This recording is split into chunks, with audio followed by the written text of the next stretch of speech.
트럼프 미국 대통령이 미국 연방대법원의 상호관세 무효 판결 이후 글로벌 관세를 10%에서 15%로 인상하겠다고 밝혔습니다. 관세 불확실성이 장기화하고 있는 가운데 우리 경제에 미칠 영향에도 관심이 쏠리는데요. 이와 함께 국내 증시 상황까지 권혁중 경제평론가와 함께 이야기 나눠봅니다. 안녕하십니까? 네, 안녕하십니까? 자, 트럼프 미국 대통령 글로벌 관세를 15%까지 올리겠다고 지금 선언을 했습니다. 네. 그러니까 이제 고강도 관세 정책을 계속 유지하겠다 이런 걸로 봐야 되겠죠? 네, 그렇습니다. 이제 물러서지 않겠다라고 이제는 표명을 한 거고요. 예. 사실 이제는 위법 판결이 나왔을 때 이미 트럼프 대통령은 바로 그 직후에 무역법 122조를 이제 꺼내 들었습니다. 예. 그래서 이미 이제 플랜 B를 가동하려고 준비를 이제 하고 있었다. 이게 시장에서는 그렇게 이해하고 있고요. 예. 그래서 이미 만약에 위법 판결이 나온다 그러면 이제 시나리오대로 갈 거다. 그래서 이제는 위법하다 판결이 나왔고, 그래서 이제는 나왔던 것이 무역법 이제 122조로 해서 이제 수입품에 대해서 이거 150일짜리거든요. 예. 그래서 이제는 10% 얘기했다가 그동안 이제는 15% 정도 이제 상호 관세가 있었는데 10%는 말이 안 되잖아요. 예. 그래서 역시나 이제는 10%에서 15%로 다시 한번 말을 바꿨죠. 그래서 최대 15%까지 할 수 있는 게 무역법 122조거든요. 예. 그래서 이제는 15%에 다시 한번 이제 관세를 이제 꺼내 들었다라고 보시면 되겠고, 예. 이게 말씀드린 것처럼 무역법 122조는요 150일짜리입니다. 그 이상으로 가려고 그러면 의회 승인을 또 받아야 돼요. 예. 그러다 보니까 단기 정책이거든요. 그럼 플랜 B가 뭐냐 그러면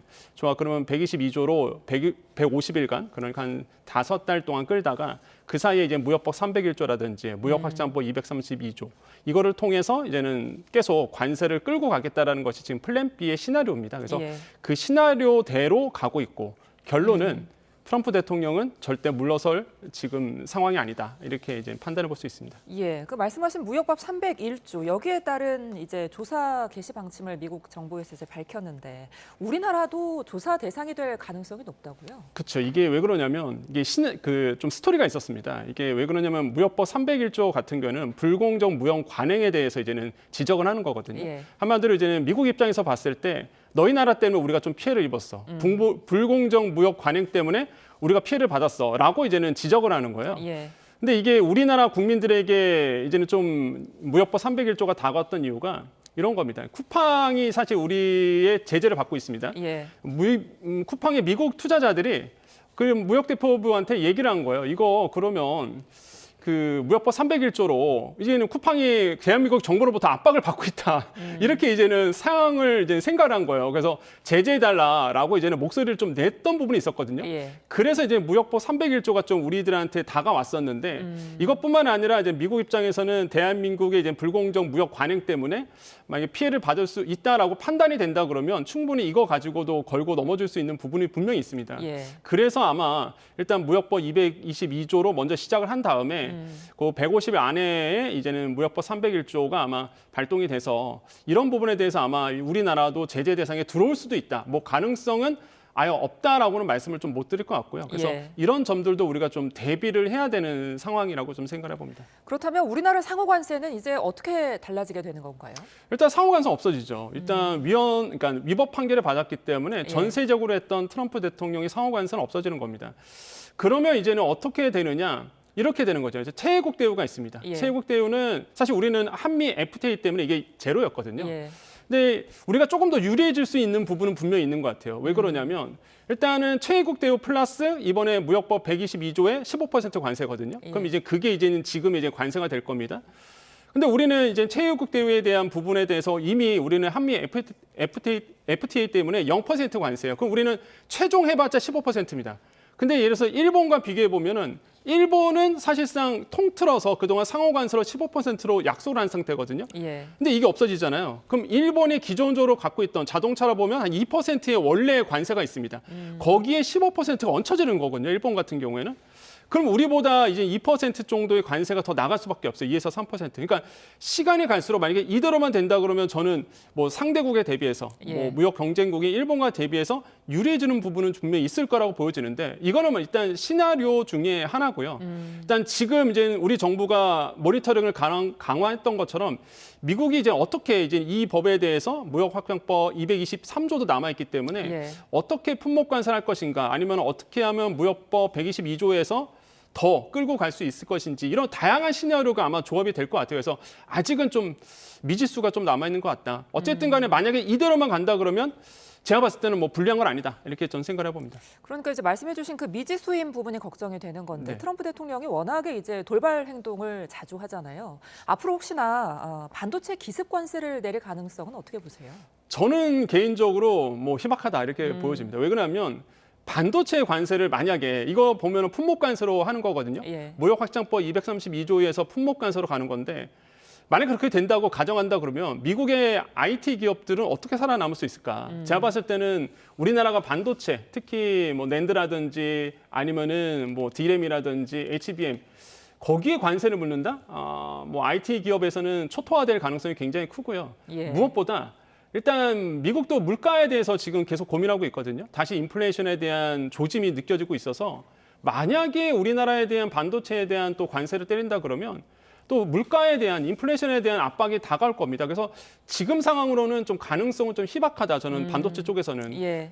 그런데 그렇다고 해서 뭐 불가능하지는 않을 것 같아요. 왜 그러냐면 또 한편으로 본다 그러면 만약에 우리가 이제 3,500억 달러에 대해서 투자를 약속을 했는데 예를 들어서 우리가 좀 계속 딜레이 시킵니다. 그러면 이제 미국 입장에서는 그게 싫겠죠. 그러면 위험용으로 무역 확장법 232조 반도체 품목 관세 한다라고 이게 위협은 할 수는 있거든요. 그런 용도로 아마 쓰일 수는 있었어도 실제적으로 물가 때문에 인플레이션 압박 때문에 그게 미국 입장에서 반도체에 대한 관세가 실제적으로 시효되기는 좀 어렵지 않을까 그렇게 보고 있습니다. 그렇다면 반도체를 넘어서 우리 기업 전반에는 어떤 타격이 있을까요? 일단은 지금 상황을 보면은 섹터별로 좀 다를 것 같아요. 그러니까 자동차 같은 경우에는 지금 15% 관세인데 예. 이게 뭐 향후 어떻게 될지 모르겠지만 일단 25% 가능성도 좀 열어둬야 되는 부분은 분명히 있을 것 같고요.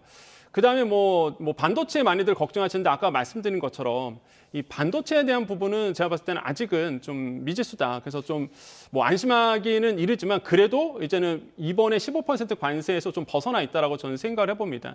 근데 의약품 같은 게 조금 문제가 되고 있는데 의약품은 무역 확장법 232조에 지금 조사가 개시된 상태거든요. 예. 그러니까 의약품 같은 경우에도 이제 조사가 작년부터 들어가기 시작했는데 이게 거의 1년짜리예요. 그래서 1년 안에 아마 이제 뭐 결과가 보고서가 나올 텐데 이거에 따라서 또 관세가 책정될 가능성도 또 있고 그래서 이게 섹터별로는 좀 갈라질 수 있다라고 생각을 해보고 우리가 주력을 하고 있는 자동차나 아니면은 반도체는 그래도 지금 상황으로는 좀 우리가 너무 우려할 필요는 없다 이렇게 좀 생각을 해봅니다. 그러니까 한국무역협회에서는 이번에 상호관세 위법 판결로 인해서 어떻게 보면은 미국에서 우리 제품들이 더 경쟁력을 가질 수도 있다 이런 분석을 내놨던데요.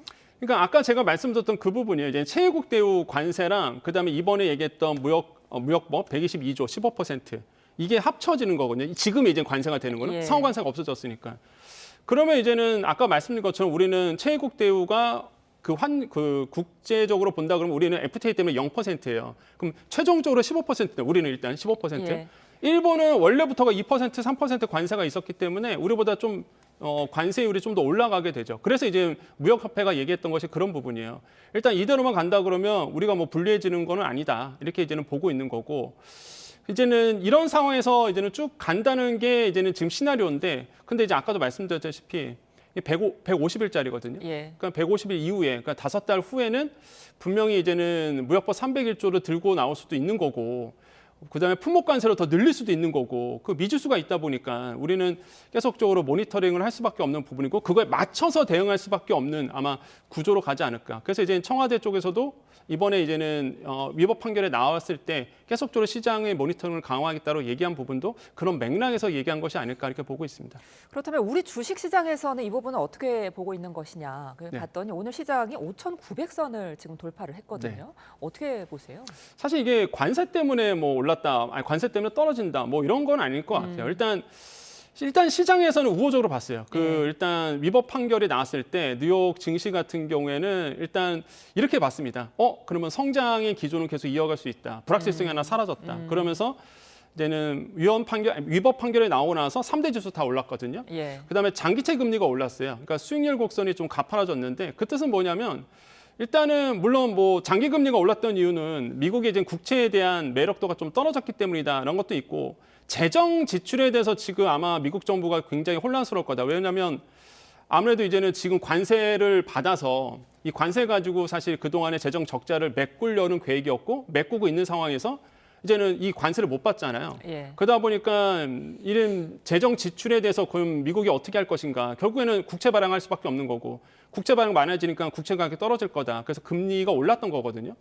그러니까 이런 부분에 복합적으로 지금 움직이는 것 같아요. 그래서 시장에서는 일단 우호적으로 봤지만은 채권 금리가 계속적으로 장기채가 올라가고 있는 이런 부분도 우리가 눈여겨보셔야 되겠고 그래서 일단은 우리나라 증시에는 제가 봤을 때 관세 이슈보다는 오히려 반도체 이슈가 더 크게 지금 작용하고 있는 것 같고요. 예. 그래서 이런 것들이 우리 시장을 좀 코스피를 이끌고 가고 있다. 그래서 저는 결론부터 말씀드리면 일단 지금의 장은요. 확실히 이제 반도체가 주도하고 있는 장이다. 이렇게 판단해 보고 만약에 반도체 업황이 물론 지금 슈퍼사이클 탔지만 반도체에 대해서 이제는 AI 쪽에서 불안감에 대한 리스크가 좀 있다 그러면 순식간에 또 꺼질 수도 있는 분위기다 보니까 이런 것들은 좀 주의해야 되지 않을까라고 생각을 하고 있습니다. 예.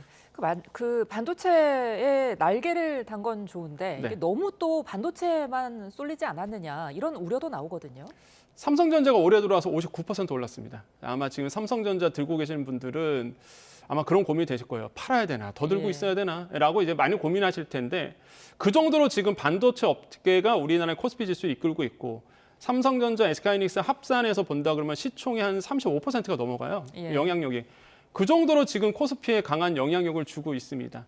그러다 보니까 말씀드린 것처럼 삼성전자, SK하이닉스의 장기 전망이 좋아질수록 코스피는 계속 올라갈 수밖에 없는 구조고 반대로 장기 전망이 만약에 꺾인다 그러면 코스피는 당연히 영향받아서 떨어질 수밖에 없겠죠. 뭐 당연한 흐름이고요.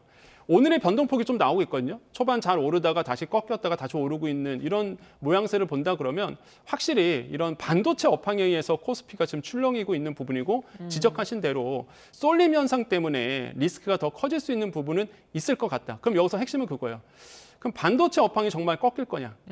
라고 봤을 때 지금 상황은 꺾이는 분위기는 분명히 아니다. 예. 예, 그래서 아무래도 지금 영업이익률도 굉장히 잘 나오고 있고요. 삼성전자, SK하이닉스의 합산 영업이익이 지금 300조 원이 넘어갈 거로 보고 있기 때문에 예.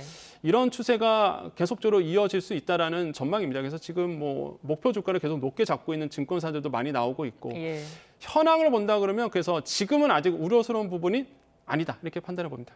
이런 상황 속에서 이제 주요 증권사들이 코스피 목표치를 올해 7천 후반까지 높여서 잡고 있더라고요. 네. 어떻게 전망하세요? 이거 증권사 리포트잖아요. 그러니까 당연히 이제 높게 책정을 하겠죠. 그래서 뭐 하나증권 같은 경우에는 5,900선까지, 뭐 한투 같은 경우에는 이제는 7,200선, NH투자증권은 7,300선까지 이제 잡고 있는 부분이 있는데 밴드를 계속 상향시키고 있습니다. 이거는 말 그대로 최고 지수거든요. 그래서 그런 거에 이제는 생각을 하셔야 되겠고 그렇다고 해서 뭐 저게 뭐 불가능하다라고는 이제 말씀을 못 드리겠죠. 왜냐하면 이렇게 빨리 5,000P가 될지도 몰랐고 이렇게 예. 빨리 5,900선 거의 근처까지 갈 예상을 못했단 말이에요. 그래서 지금의 이제 우리나라의 이 영업이익들이 기업들, 상장 기업들의 영업이익이 굉장히 높다 보니까 예. 이런 것들에 대해서 아마 과감하게 추정치를 올리지 않았을까라 보고 있고요. 다시 한번 강조드리지만 지금 실탄이 충분해요. 예탁금도 거의 95조 원 정도 되고 신용유자 잔고도 거의 30조 원이 넘어갔기 때문에 예. 이런 거 봐도 실탄은 지금 충분하거든요. 그래서 지금 뭐 많은 전문가들이 더 올라갈 밴드를 상향시키는 거는 합리적인 판단이라고 보여지는데 다만 이제 말씀드리고 싶은 거는 역시나 B2는 아니다. 예, 누누이 말씀드리지만은 신용주자 잔고가 계속 높아지고 있는 이유는 이런 거예요. 심리가 이런 거예요. 내가 조금 더 투자했다면, 그러니까 이윤이 나왔는데 내가 조금 더 투자했다면 더 많은 이윤을 봤었을 텐데 라는 생각 때문에 이제는 B2를 하시는 분들이 굉장히 많거든요. 예. 그래서 결국에는 그 상황이 갑자기 꺾이면 또 무섭게 떨어집니다. 왜냐하면 쏠림 현상이 있다 보니까. 그렇기 때문에 이제는 B2는 좀 지양하는 것이 낫다고 생각을 해보겠고 하나만 더 이제는 시장에서 재밌는 포인트는 이제 부동산 시장은 규제하고 있잖아요. 예. 그럼 결국에는 다주택자들 물건 팔 겁니다. 그러면 그 돈 막대한 몇억, 몇십억의 이제 차익이 생겼을 텐데 그 돈 어디로 갈까가 지금 시장의 관심사거든요. 어디로 갈까 본다 그러면 확실한 투자처가 있어요, 지금. 예. 정부가 밀고 있는 확실한 투자처가 코스피 코스닥입니다. 이쪽으로 만약에 흐른다 그러면 지수를 더 끌어올릴 수 있는 거죠. 그래서 정부는 큰 그림을 보고 있는 것이 아닌가. 시장에서는 뭐 그렇게 보고 있거든요. 그래서 이런 점들도 좀 재밌는 포인트다 이렇게 생각해 봅니다. 근데 우리 전망은 이제 핑크빛이 많은데 외국인들이 올해 들어서 계속해서 매도를 하고 있더라고요. 9조 원이 넘는 금액을 순매도했는데 왜 이렇게 파는 걸까요? 첫 번째는 역시나 차익 실현 매물인 것 같아요. 일단 그동안 너무 많이 올랐고 특히 외국인들이 투자했을 때 우리나라의 스몰캡 그러니까 중소주 안 봅니다. 외국인들은 다 대형주만 보거든요. 예. 대표적인 게 반도체예요. 삼성전자, SK하이닉스. 근데 그동안 많이 올랐다는 건 다 아실 겁니다. 그러다 보니 일단은 지금 고점에서 이제는 좀 매도를 하시는 외국인들 기관이라든지 외국인이 좀 많다. 그래서 차익 실현 매물이 지금 쏟아져 나오고 있다라고 생각을 해보겠고요. 두 번째로는 이제는 현물 시장과 선물 시장에서 양 시장에서 모두 매도를 하고 있거든요. 예. 그러니까 대표적인 그냥 포지션을 바꾸고 있다라고 보여지는 거예요. 그냥 일단 이것도 이제 차익 실현 매물 중에 하나라고 보여지는데 이런 점을 봤을 때 포지션을 정리하고 있다. 그래서 이제는 어느 정도 이윤을 받기 때문에 그렇게 나오는 것 같고요. 그 다음에 이제는 마지막으로 본다 그러면 AI 산업에 대한 불확실성은 미국에서 계속 나오고 있거든요. 그러니까 이런 점 때문에 지금 외국인들은 이제 우리나라의 삼성전자, SK하이닉스 중심으로 이제 매도세를 크게 던지고 있고 그게 워낙 비중이 크다 보니까 전체적인 규모로 봤을 때 외국인들이 계속적으로 이제 빠지고 있는 모양새는 나오고 있습니다. 근데 여기서 이제 중요한 포인트가 또 하나 있는 거죠. 도대체 외국인은 빠지는데 주가는 계속 올라요. 그럼 누가 메꿔주느냐? 개인들이거든요. 예. 그러니까 개인들이 지금 계속 돈을 싸들고 시장에 들어오고 있다는 거고 대표적인 케이스가 저희 와이프라고 저는 생각해 봅니다. 왜 그러냐면 갑자기 삼성전자 주가 사고 싶다고 얘기하는 거예요. 예. 주식의 주자도 모르는 친구인데 갑자기 주식을 하겠다는 거죠. 그 돈이 다 어디 났을까? 결국에는 이제는 예적금 빼서 들어가는 분들이 많다는 거예요. 그러니까 그 정도로 지금 시장에 과열되고 있고 뜨거운 거는 분명히 맞는 것 같고 계속 개인 투자자들이 외국인 빠져나간 걸 메꿔주고 있는 거거든요. 그래서 저는 한편으로는 이게 좋은 현상이라고 볼 수 있겠지만 또 한편으로는 공부가 안 되신 분들이 시장에 들어오다 보니까 빠질 때는 또 무섭게 또 빠지거든요. 왜냐하면 조금만 이제는 하락세가 나오면 무서우니까 또 확 빼십니다. 예. 그래서 이게 또 이런 현상이 나올 수 있으니까 좀 관심 있게 좀 주의 깊게 보셔야 된다 이렇게 생각을 해봅니다. 알겠습니다. 지금까지 권혁중 경제평론가와 함께했습니다. 고맙습니다. 네, 감사합니다.